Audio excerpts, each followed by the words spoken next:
10장 17절에서 33절까지입니다. 베드로가 본 바 환상이 무슨 뜻인지 속으로 의아해하더니 마침 고넬료가 보낸 사람들이 시몬의 집을 찾아 문 밖에 서서 불러 묻되 베드로라 하는 시몬이 여기 유숙하느냐 하거늘 베드로가 그 환상에 대하여 생각할 때에 성령께서 그에게 말씀하시되 두 사람이 너를 찾으니 일어나 내려가 의심하지 말고 함께 가라. 내가 그들을 보내었었느니라 하시니 베드로가 내려가 그 사람들을 보고 이르되 내가 곧 너희가 찾는 사람인데 너희가 무슨 일로 왔느냐. 그들이 대답하되 백부장 고넬료는 의인이요 하나님을 경외하는 사람이라.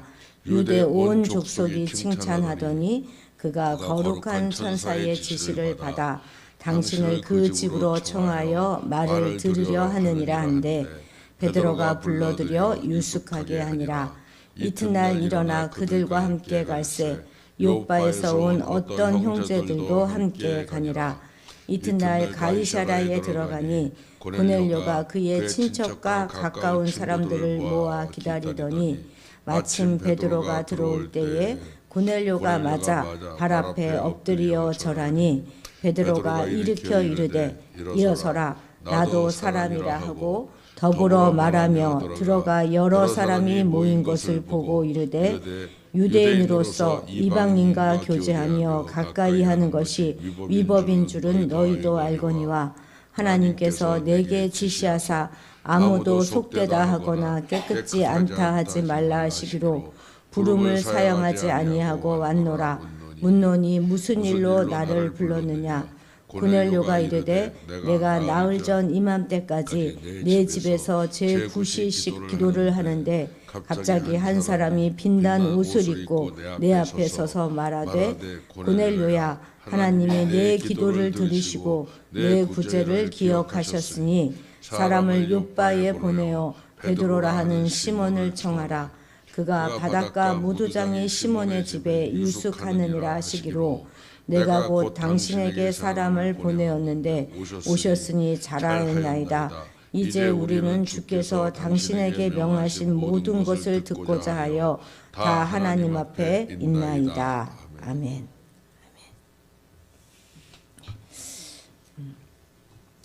오늘 본문은 그 유명한 베드로가 3번 환상을 본 그 사건에 관련된 건데요. 3번의 환상 후에 일어난 그 뒷 사건의 이야기입니다. 베드로가 이 환상 중에 본 보자기에 쌓인 부정한 짐승들은 이방인을 상징합니다. 유대인인 베드로가 그것을 잡아먹는다 하는 것은 유대인과 이방 사이에 있는 높은 담장을 허물어야지만 가능한 일입니다. 베드로는 예수님의 오신가, 승천, 그리고 성령의 오신가, 그에 따른 일련의 모든 상황을 보면서 분명하게 새로운 시대가 도래했다 하는 것을 알았어요. 그럼에도 불구하고 그의 내면 뼛속 깊은 곳에 자리하고 있는 유대의 그 베타주의는 새 시대의 도래를 환영하지 못하게 하는 커다란 담장이었습니다. 하지만 고넬료 사건은 그 담장을 훌쩍 뛰어넘게 하는 결정적 사건이 됩니다. 이렇게 복음이 이제 유대인에게서부터 이방인으로 넘어가는 것이죠. 이 사역의 최초의 인물이 베드로이고 그 대성은 고넬료와 거기에 속한 하인들입니다. 이방인들인 것이죠. 그리고 이 모든 일을 주도하고 계시는 분은 바로 성령님이십니다. 자, 17, 18절 같이 읽겠습니다. 베드로가 본 바 환상이 무슨 뜻인지 속으로 의아해하더니 마침 고넬료가 보낸 사람들이 시몬의 집을 찾아 문 밖에 서서 불러 묻되 베드로라 하는 시몬이 여기 유숙하느냐 하거늘. 아멘. 베드로에게는 환상은 그냥 충격 그 자체였을 것입니다. 그리고 문제는 베드로가 아직 그 환상을 주신 하나님의 의도를 제대로 알 수 없다는 거예요. 이해할 수 없다는 것입니다. 3번이나 거듭 보여주셨다 하는 것은 그것이 굉장히 중요한 것이다 라는 의미가 되는 것일 텐데 도무지 가늠할 수가 없어서 깊은 생각에 빠져 있었습니다. 우리가 살펴본 바와 같이 베드로는 언제든지 하나님의 뜻을 자기가 알기만 하면 그 뜻대로 행하려고 하는 모든 준비가 되어 있는 사람이었습니다. 따라서 그는 하나님이 보여주신 그 환상의 의미가 어떤 것이든지 간에 그 환상을 통하여 하나님께서 지시하시는 그대로 행하려 하였을 것입니다. 그런데 이어지는 이제 18절을 보면 하나님께서 그 환상의 의미를 깨닫지 못해 안절부절하지 못하고 있는 베드로에게 그 환상의 의미를 분명하게 깨닫게 해줄 수 있는 사람을 보내주십니다. 바로 고넬료가 보낸 고넬료의 하인들이죠. 이 만남을 통해서 베드로는 자신에게 보여진 그 환상의 의미가 무엇인지 이제 명확하게 알 수 있게 됩니다. 이처럼 하나님께서는 당신의 뜻을 행하려고 하는 자들에게 당신의 뜻을 분명하게 나타내어 주십니다. 그래서 그 뜻을 차질 없이 행할 수 있도록 해주시죠. 따라서 하나님의 뜻을 알지 못했기 때문에 하나님의 일을 할 수 없는 경우란 거의 없습니다. 만약 누군가가 하나님의 뜻을 내가 몰라서 행할 수 없다 이렇게 말한다면 그것은 핑계에 불과한 것이죠. 그럼에도 불구하고 우리는 얼마나 자주 또 많이 하나님의 뜻을 알 수 없다고, 도대체 내가 알 수 없어 답답하다고 불평을 하고 있습니까? 또 어떤 경우에는요, 우리처럼 미련하고 무지한 자가 하나님의 뜻을 어떻게 할 수 있어 하면서 하나님의 뜻을 모르는 것이 너무 당연한 것처럼 이야기하기도 합니다. 저도 젊은 날 하나님이 정말 내게 분명하고 확실하게 말해주셨으면 정말 좋겠다 이렇게 생각했던 시절들이 꽤 길게 있었던 것 같습니다. 그런데 결코 하나님의 뜻은 모호하지 않습니다. 우리가 알려고 하고 행하려고만 한다면 결코 하나님의 뜻을 모를 수가 없어요. 명확하게 알 수 있습니다. 그럼에도 불구하고 우리가 하나님의 뜻을 모른다 이렇게 생각하는 것은 그 뜻을 행하려 하지 않기 때문입니다. 들으려 하지 않기 때문이죠.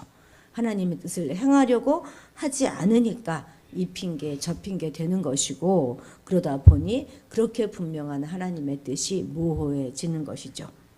하나님의 뜻은 어떤 것입니까? 언제나 품으라는 것이고, 용서하라는 것이고, 저주라는 것이고, 사랑하라는 것이고, 겸손하라는 것이고, 그리고 양보하고 저주라는 것이에요. 오래 참고 인내하라는 것입니다. 또한 때를 얻든지 못 얻든지 나가서 전하라고 하시는 것입니다. 분명해요. 그것을 기준으로 생각해 보면 얼마든지 알 수 있습니다. 그런데 정말 우리는 모른 척하고 싶은 것이죠. 그런데 정말로 모르겠다. 난 정말 모르겠다. 그럴 때는 적극적으로 하나님께 물어보시기 바랍니다. 그리고 그 말씀을 기꺼이 듣겠습니다 하는 태도로 묻고 기다리시면 되는 것입니다. 이제 우리는 하나님의 뜻을 몰라서 우리가 하나님의 뜻을 행할 수 없다 하는 어리석은 말을 하지 않도록 하십시다. 오직 하나님의 뜻이 무엇이든지 간에 그 뜻대로 깨닫고 행하는 자들이 되시기 바랍니다. 23절 읽겠습니다. 시작. 베드로가 불러들여 유숙하게 하니라. 이튿날 일어나 그들과 함께 갈새 요바에서 온 어떤 형제들도 함께 가니라. 아멘. 사실 유대인인 그 베드로의 입장에서 보면 고넬료의 청은 대단히 아주 당혹스러운 내용이 아닐 수 없습니다. 거룩한 천사가 이방인에게 계시를 주었다 하는 사실은 유대인으로서는 도저히 받아들일 수 없는 내용이죠. 더욱이 이방인이 유대인인 자기를 집으로 초청한다 하는 것도 결례가 될 수 있습니다. 그러나 베드로의 반응은 어떠합니까? 그는 어떠한 추가 질문이라든지 반발 없이 그를 집안으로 불러들여 접대합니다. 그러니까 베드로가 먼저 이방인을 환대한 것이죠. 베드로의 따뜻한 환대는 50km 넘는 먼 길을 오느라 지쳤고 또 긴장하여 움츠러들인 이 종들의 피로와 긴장을 단숨에 날려버리게 하였을 것입니다. 또한 이러한 베드로의 환대는 그들의 방문 목적에 대한 적극적인 동의를 보여주는 표시가 되었습니다. 이튿날 고넬료 집 사람들과 베드로가 이제 가이사라로 향하는데, 가이사라는 예루살렘에서 저쪽 위쪽 제가 지난번에 지도 보여드렸었죠. 그 위에 있는 가이사라로 가는데 그때 이제 요바에서 온 어떤 형제들도 그들의 일행에 합류했다. 이렇게 누가는 적고 있죠. 나중에 베드로가 이제 예루살렘에 돌아가서 이 고넬료 집에 있었던 이 일을 다 보고하는데 그때 동행한 숫자를 6명이다 이렇게 보고합니다. 이들은 분명 유대 그리스도인이었을 것인데요. 베드로는 왜 굳이 이들과 동행을 했을까요? 그것은 바로 이방인인 고넬료에게 복음을 전한 그 행위가 다른 형제들에게 오해 사지 않도록 하기 위하여 증인으로 데리고 간 것입니다. 비록 하나님의 명령과 인도하심에 따라 이방인에게 복음을 전하러 가는 것이지만 아직 유대적인 율법 의식에서 완전히 벗어나지 못했던 다른 제자들은 이 일에 대하여 충분히 오해할 가능성이 있었습니다. 그래서 베드로는 자신의 행위가 자신에 의해서가 아니라 철저하게 하나님의 명령과 인도하심에 따라서 이루어진 일이라는 사실을 입증하기 위하여 그 사실의 증인이 될 수 있는 몇몇 형제들과 함께 했던 것이죠. 바로 이러한 베드로의 태도는 실로 지혜로운 태도이고 오늘날 우리가 또한 배워야 할 자세입니다. 내가 정당하니 다른 사람이야 뭐 어떻게 생각하든지 말든지 상관없다 하는 식의 태도는 그리스도를 따르는 성도들에게 합당한 태도가 아닙니다. 그런 태도로는 덕을 세울 수도 없고 하나님의 영광을 드러낼 수도 없습니다. 기독교의 윤리는요 결코 자기중심적이지 않아요. 오히려 이타적입니다.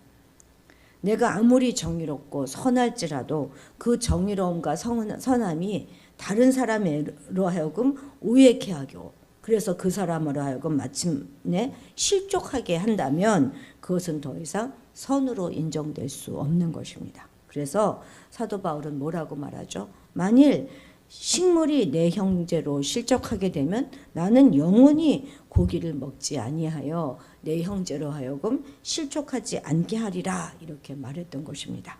이제 우리도 자기 중심적인 사고에서 벗어나야 할 것입니다.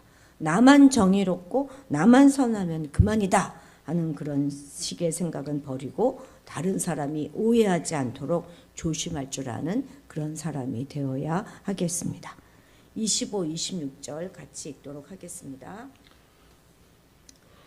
마침 베드로가 돌아올 때에 고넬료가 맞아 발 앞에 엎드려 절하니 베드로가 일으켜 이르되 일어서라 나도 사람이라 하고 아멘. 여러 사람 앞에서 특히 이방인들과 또 유대인이 보는 앞에서 유대인 베드로와 이방인 고넬료가 서로 따뜻한 환대를 나누는 그런 장면이죠. 성령의 사역에는 이처럼 어떤 분리나 갈등이나 차별이 들어올 틈이 없습니다. 성령 안에서 유대인과 지금 이방인이 하나가 된 것입니다. 바로 이 일을 위해서 베드로가 거기 서 있는 것이죠. 로마 군대의 백부장이었던 고넬료가 갈릴리의 이름 없는 어부 출신인 이 베드로에게 공손히 땅에 엎드려 절한 것은 인간적인 시각으로 볼 때는 전혀 납득할 수 없는 그런 어려운 일입니다. 그러나 고넬료는 하나님의 시각으로 자신을 바라보고 자신이 하나님 앞에 설 수 없는 죄인이다 하는 것을 인정하지 않을 수가 없었습니다. 그래서 갈릴리의 비천한 어부 출신이지만 하나님의 보내심을 받은 이 베드로에게 그처럼 땅에 엎드려 절할 수가 있었던 것이죠. 이것이 바로 겸손입니다. 겸손은 먼저 하나님의 잣대로 자신을 측정하여서 내가 참 작고 초라한 그런 내 모습을 보고 발견할 줄 아는 그것이 바로 진정한 겸손인 것입니다. 이처럼 하나님 앞에서 자신을 발견함이 없이 행하는 겸손이란 그것은 진정한 겸손이 아니고 오히려 위선인 것입니다. 그것은 위장된 교만이죠. 우리도 마찬가지예요. 우리 역시 하나님 앞에서 우리의 실존을 발견하지 못한다면 결국 우리는 교만한 자가 될 수밖에 없는 것입니다. 그래서 우리는 오직 하나님 앞에서 우리 자신을 발견하고 하나님의 그 잣대로 다른 사람이 아니라 나를 먼저 측정하고 평가해야 하는 것입니다. 그렇게 엎드려 절하는 고넬료를 이렇게 세우며 베드로는 나도 사람이다 이렇게 말하지 않습니까? 이것은 자신의 한계를 분명히 밝히는 말입니다. 사실 베드로는요, 얼마든지 교만해질 수 있는 위치에 있는 사람이었습니다. 그 예루살렘 교회의 최고 수장이었고 많은 능력을 행했습니다. 심지어 죽은 사람도 살려내었던 베드로가 아니겠습니까? 다른 사람이 보면 정말 하나님과 동등한 존재로 여겨질 수 있는 그런 사람이었습니다. 그래서 얼마든지 나에게는 불가능이란 없다 이렇게 말하면서 자신의 한계를 부정할 수도 있었습니다. 하지만 그는 그렇게 하지 않았어요.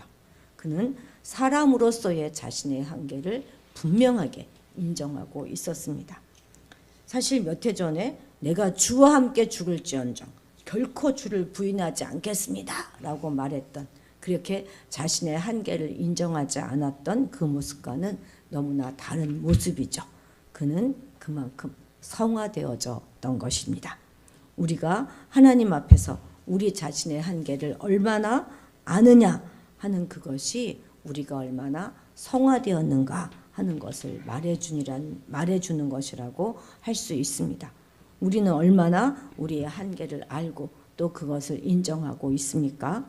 자신의 한계를 명확하게 아는 우리가 되기를 바랍니다. 우리는 정말 하나님이 없이는 무가치한 존재이고 무능력한 존재입니다. 우리는 오늘도 우리의 한계를 인정하고 하나님의 시각으로 우리 자신을 바라보고 더욱 겸손하게 하루를 살아가게 되시기를 바랍니다. 기도하시겠습니다. 너무나 분명한 하나님의 뜻을 애써 모르는 채 외면하며 살아가지 않도록 하옵소서. 우리가 깨닫고 알게 된 모든 하나님의 뜻을 반드시 우리 삶 가운데 행하며 살아가게 하시고, 그래서 더 많이 하나님의 뜻을 밝히 알아가는 우리가 되게 하옵소서. 아무리 선한 의도를 가졌더라도 이웃을 시험에 들게 하는 어리석음을 버리고 현명하고 지혜롭게 행하게 하옵소서. 우리의 모든 모임과 만남 가운데 갈등도 분리도 차별도 없게 하시고 진정으로 주 안에 하나 되게 하옵소서. 하나님의 시각으로 우리 자신을 바라보기에 우리의 실체를 깨닫고 더욱 겸손하게 하시며 우리의 자신의 한계를 인정하고 더욱 성화되어 가는 우리가 되게 하옵소서. 감사드리며 예수님의 이름으로 기도드렸습니다. 아멘. 아멘. 오늘은 주위 이웃과 친지들을 위해서 기도하는 날입니다. 우리 26일 날 야외 예배 있는데요. 그날 저녁에 오후에 비 소식이 있더라고요. 우리 3시 정도에 끝날 예정이니까 그때까지는 선선하고 또 해도 쨍쨍하지 않고 시원하고 비도 오지 않는 그런 날씨를 주시기를 위해서 꼭 기도해 주시기 바랍니다. 아무 안전사고 발생하지 않고 많은 사람이 참석해서 재미있고 즐거운 시간, 행복한 시간 보내기를 위하여 기도해 주시기 바랍니다. 그동안 우리가 꾸준히 기도해 왔던 선학원 집사님은 지난 수요일 날 소천하셨습니다. 그리고 우리 오늘 같이 기도하러 나오신 우리 안윤순 집사님을 위해 더 특별히 기도해 주십시오. 그 화재 보상의 문제가 속히 끝나질 않습니다. 그것이 정말 빨리 좀 끝났으면 좋겠습니다.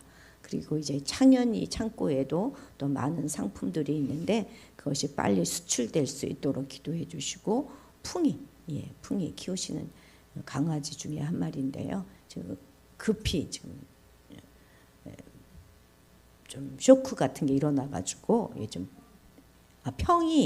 평이구나, 풍이가 아니라 평입니다. 평이가 신속히 태어날 수 있도록 정신 좀 회복하고 그것을 위해서 기도해 주시면 되겠습니다.